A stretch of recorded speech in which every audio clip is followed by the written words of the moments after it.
binuo namin ito with my fellow content creator. At turo ako rin naisip nung name, pero hindi ko ito magagawa without them. So matagal na itong pinaplano last year pa. So ngayon lang nagkaroon talaga ng magpapamaterials dahil sa tulong ng DATV, Limang Anang Puot at ang mga iba pa, na magagawa na namin ito. It's a network that full of shows from 6 a.m.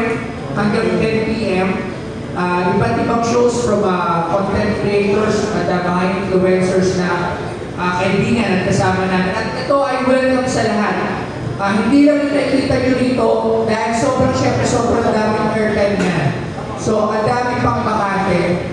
May weekly show, may daily show. So, open to sa lahat ng mga nanonood na may content creator kayo or influencer sa social media. Maglalabas kami ng kung paano maging parte ng Geng Network sa DATV. It will be a very different kind of network dahil ang bumubuo nito lahat ay mga social media influencers at content creators na gusto mag-attend ng iba't ibang klase ng palabas at show to entertain, para rin matuto sila. Marami, hindi lang maging puro sa ito. Actually, makapulutan ng aral. Marami, kasi sobrang daming show at pasabog yung aming gagawin dito sa Geng Network sa tulong ng DATV. Last question for me. Since alam namin na sa mga social media platforms na may freedom, ito ba magiging under MTRCB? Siya paano ma-regulate? Yes, it will be under MTRCB kasi we need to follow the guidelines of MTRCB kasi nga nasa mainstream tayo. But syempre iba pa rin yung atake ng mga social media influencers namin dun sa mga mainstream. Iba yung atake na. So we will stick with that kind of style, with that kind of atake sa tao na hanggat maaari, hindi siya magmumukha talaga ng mainstream. Magmumukha pa rin siya still a content from our side na para ma-maintain namin yung pagiging social media influencer at content creator at ma-differentiate from dun sa mga talaga na sa mainstream industry. Congratulations. Salamat po. Thank you very much. Okay, next. Hi, good afternoon. Nicky Wang from Manila Standard. Boss, to your question, sabi nila ang social media ang new media ngayon. Even yung mainstream media ay pupunta ng social media to reach more audience. Now, ang question ko, bakit pa kayo gumawa ng Geng Network since you already have, the platform to reach more people or more audience? Katulad sabi ni Pari Ramos kanina, hindi naman kasi lahat may internet, lalo sa mga province. Marami pa rin siya nag-aalala channel. Kasi yung DATV, it will be streamed, it will be around 100. Ilan ba pwede makareach ng figures ng DATV around the Philippines, around nationwide? Kaya pa rin siya 50 million kasi with the satellite, with the beam, under the beam DATV. So mas maraming makaka-reach. Dahil wala kang internet, if you have a TV, sa mga probinsya na nandun pa rin ng TV, mapapanood nila yung lahat ng aming pinagandaan at pinagpagurang mga shows. So yun yung kaya kami pumunta sa TV because of that, para mas lalong lumawak nila. So sabay namin sa social media, then meron kami mainstream TV. Yun. So mas may sabihin ka ba? Ano nga yun? Hindi, kasi yung tanong niya kasi sa atin is yung bakit pa tayo nag-TV? Kasi sikat naman na tayo sa social media. Hindi na naman po, pagka nangarap ka, is isang beses lang. Kami, kasi ko naman lahat naman tayo mga pangarap sa buhay. Gaya namin, gaya niya rin. So, kung yung iba, yung mga artista, tumawid na sila sa tumawid na nga sila sa social media. So, sila nag-credit sila from artista to big stream. Nagkana naman sila, tumawid naman sila sa pagiging sa vlogger. So, para magagawin naman namin, babalitan naman namin sitwasyon, kami naman mga social media influencer, tatawid naman kami sa big stream. So, gusto natin maranasan o maramdaman ano ba yung magiging successful lalo kung nasa big screen na kami, ano yung mararamdaman namin, ano yung mapipil namin, at ano yung mapipil ng mga followers at mga sumusupport at mga nanonood sa amin. Ano magiging feeling nila na dati pinanonood lang kita sa social media, kaya pinanonood ko na kayo sa So yun yung isang pinakamagandang successful para sa amin. So hindi pa nga kami lumalabas sa TV ngayon, alam namin sa sarili namin na magiging successful yun at pipilitin namin para lang mapasaya namin yung tao at mas maging ma-enjoy pa yung buhay nila para mapasaya namin. So yun lang. Iyan ko lang po sa sagot kung bakit kami nag-mainstream. Gusto po namin maging role model sa mga kapwa namin content creators na magkaroon ng responsibility sa tao. Kasi mahirap po sa social media, wala pong hindi regulated. So, ang dami nagmumura, ang dami gumagawa ng content na hindi pwede sa bata. So, may ipagtulungan po kami sa MTRCB para magkaroon ng standard yung paggawa ng tamang content para sa mga Pilipino. So, gusto po namin magkagawa ng standard na tingalain kami as a good example para baka kasi maka-influence kami ng mga aspiring future content creators at tulad namin na gumawa ng mga tamang content na kakapulutan talaga ng aral. Okay. Thank you.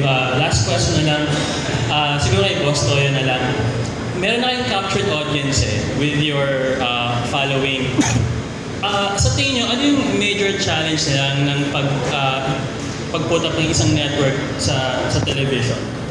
Ako naman ang nakikita ko dito is paano ko mapupuno yung airtime through yung araw, weekly. At syempre, sobrang daming airtime niya from morning up to evening. So isa sa mga major challenge, paano natin mahihikaya yung ating mga kapwa content creator, influencers na mag-come dito sa engagement network sa TV. Then pangalawa din is, ayun nga, paano ba kasi alam naman natin na humihina na ang TV. Sa balita, andyan ang ibang channel, ang dami na nawawalan ng trabaho, ang dami ng nagtatanggalan. So isa dito sa gusto rin namin Actually, yung mga program namin dito, galing sa ibang channel, yung mga nalalayo, isa rito sa in-offer namin, nasamahan kami, patulungan, o simulan itong aming ginagawa dito sa Gaming Network. So yun yung mga ibang challenges. Siyempre, andyan din yung paano kami makapagpasok. Then siyempre ng mga advertisement, mga business na ma-promote namin ng maayos at makapagbigay kami ng magandang return sa tiwala na ibibigay nila sa amin doon sa mga shows na ilalabas namin. Aside from that, kasi step by step lang muna ako, tinitingnan ko muna kung ano yung mga salubong namin or mga i-cover namin ng mga problema sa mga darating na araw. Pero sa ngayon, talaga step by step, unti-unti muna kami. Pinuunan mo lang namin talaga is mapuno yung airtime ng mga Gaming Network namin. Ayan. Hala.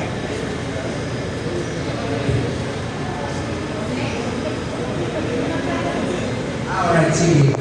Okay po. So, Okay, hello salamat. po, Hannah Maler Rubino po from Honor po. Just one po tanongin si Boss Toyo po, since di ba meron po kayong following dyan to Pinoy Monsters po. So, may pressure po ba sa inyo to go with this? Actually, wala. Kasi hindi wala kami pressure. Sa akin, dream ko to Actually, talagang gusto ko magkaroon sa sarili network. It's my dream. Kasi hindi lang sa sarili, kasi gusto ko marami na kasama ng trabaho. Ewan ko, ba't gusto ko na marami, actually, alam kilala nila. Ako yung tao na siyakan. Tara, gawin natin doon. May dito ako magkakagin. May dito ako pagsama ng mga tao doon sa mga, kahit hindi ako sigurado sa ginagawa ko. Kung pagka sinasabi ko, tara, subukan natin ito, wala naman mawawala. So yun. So sabi ko, tubig sa talaga, subok lang ito. Mangyari na maging mag-work, eh di okay, kung hindi, talaga nag-try lang. Thank you pa rin, at least nasubukan namin. Pero I'm a very positive person and I know na it will work and siguro darating din talaga. So sunod na anniversary na natin, sunod na press call, I hope it's an anniversary with this network, with this GGN network sa TV. Andun pa rin kayo. And I promise you that may gagawin namin ito lahat. Sa abot na mga kaya natin. Maraming salamat. So, follow-up question lang po. Kasi po, di ba kapag mga content creator, influencer, di ba parang minsan yung ibang tao may negative na notion ng kulturo. So, ano po yung parang, paano po makakatulong itong network na to sa